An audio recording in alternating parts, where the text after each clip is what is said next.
Hi guys, நம்ம இப்போ பார்க்க போகிறது ஹோட்டல் ஸ்டைல் சால்னா. 4 பல்லாரி, 2 தக்காளி, கொஞ்சம் கொத்தமல்லி, கொஞ்சம் புதினா, பெருஞ்சீரகம், பட்டை, கல்பாசி, ஏலக்காய், கிராம்பு, தேங்காய் பூ, கசகசா, முந்திரி பருப்பு, மிளகு, சீரகம், பெருஞ்சீரகம், இது எல்லாத்தையும் மிக்சியில் போட்டு அரைச்சி ஒரு பேஸ்ட் கன்சிஸ்டன்சிக்கு நம்ம எடுத்து வச்சுக்கிடணும். எடுத்து வச்சுட்டு இஞ்சி பூண்டு பேஸ்ட்டு அது தனியாக அரைச்சி வச்சுக்கிடணும். ஸ்டவ்வை ஆன் பண்ணி ஒரு கடாய் வச்சு அதில் தேங்காய் எண்ணெய் ஊற்றி நம்ம எடுத்து வச்சுருக்க ஸ்பைசஸ் போட்டு பல்லாரி போடணும். பல்லாரி போட்டு அது நல்லா பொன்னிறமாக வதங்குற அளவுக்கு நல்லா வதக்கி விடணும். வதக்கி விட்டுட்டு அதுக்கடுத்து இஞ்சி பூண்டு பேஸ்ட்டு போடணும். இஞ்சி பூண்டு பேஸ்ட் போட்டு அது பச்சை ஸ்மெல் போகிற வரைக்கும் நல்லா மிக்ஸ் பண்ணி விடணும்.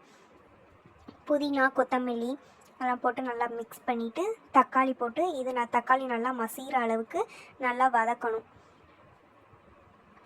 வதக்கிட்டு தேவையான அளவு இது வதங்குற அளவுக்கு உப்பு போட்டு மிளகாய் பொடி, மஞ்சள் பொடி, சிக்கன் மசாலா, கறி மசால் பொடி போட்டு நல்லா வதக்கிட்டு தேவையான அளவு தண்ணி ஊற்றணும். தண்ணி ஊற்றி மூடி வச்சு ஒரு கொதி வளர்க்கும் மூடி விட்டுட்டு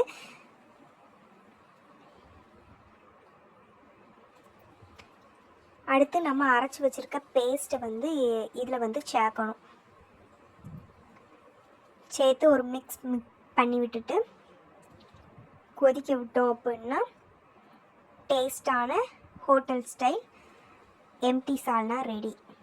இது புரோட்டா, சப்பாத்தி, ரைஸ்க்கு கூட வச்சுட்டு சாப்பிட்டா டேஸ்ட்டாக இருக்கும். Thank you guys.